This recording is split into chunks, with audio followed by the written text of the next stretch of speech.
तस्वीर में दिख रहे ये तीनों लोग इंटर और ग्रेजुएशन के स्टूडेंट्स हैं। ये तीनों इन दिनों इंटर और ग्रेजुएशन की परीक्षा दे रहे हैं। अब आपके मन में सवाल उठ रहा होगा कि आखिर हम इनकी चर्चा क्यों कर रहे हैं, आखिर इन तीनों का संबंध क्या है। तो चलिए हम आपको सब कुछ विस्तार से बताते हैं, तो वीडियो को अंत तक जरूर देखें। दरअसल ये तीनों एक ही परिवार के छात्र हैं। इनके रिश्ते जान आपके पैरों तले जमीन खिसक जाएगी। तस्वीर में दिख रही महिला माँ है, तो वही दोनों लड़के लड़की उनके बेटा बेटी है। चौंकी मत, आप बिल्कुल सही सुन रहे हैं।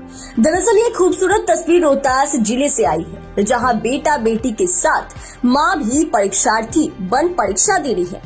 माँ के इस जज्बे और जीत की कहानी की हर तरफ खूब चर्चा हो रही है।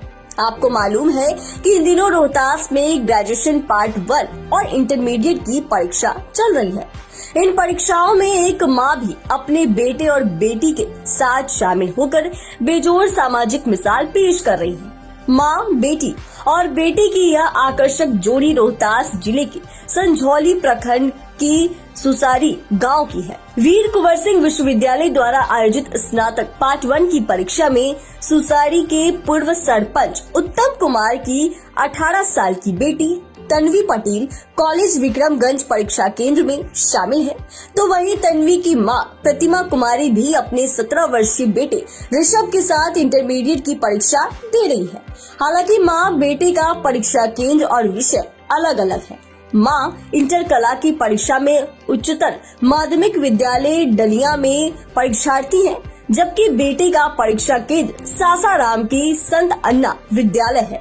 पूरे जिले में लोगों के बीच इनकी खूब चर्चा हो रही है। प्रतिमा पूछती है, क्या शिक्षित होना गुनाह है? बेटी और बेटे के साथ परीक्षा देने में आखिर दिक्कत क्या है? क्या अपनी संतानों के साथ साथ माँ नहीं पढ़ सकती है? प्रतिमा बताती है कि सीखने का कोई उम्र नहीं होता। जब आत्मबोध हो वहीं से सीखना शुरू कर देना चाहिए। प्रतिमा की शादी 2003 में ही सुसारी के उत्तम कुमार के साथ हुई थी। पति पूर्व सरपंच भी रह चुके हैं और सामाजिक कार्य में भी लगे रहते हैं। शादी से पहले ही प्रतिमा ने 2000 में झारखंड की लाल मटिया हाई स्कूल से मैट्रिक पास किया था। गृहस्थ जीवन की जिम्मेदारियों में पढ़ाई छूट गई। आर्थिक स्थिति भी अच्छी नहीं थी। 3 संतान को पढ़ाने लिखाने की जिम्मेदारियां भी कंधे पर आ गई। प्रतिमा को आगे पढ़ाई पूरी नहीं कर पाने वाली बात हमेशा खलती थी। बड़ी बेटी ने मां के सपनों को फिर से पूरा करने की हिम्मत दी। बेटे और बेटी के कहने पर प्रतिमा ने ठान ली और अपने बच्चों के साथ पढ़ने लगी। बीए में पढ़ते हुए बेटी ने मां को पढ़ाया। वह दोबारा पढ़ाई जारी रखने का श्रेय बच्चों के साथ अपने पति को भी देती है।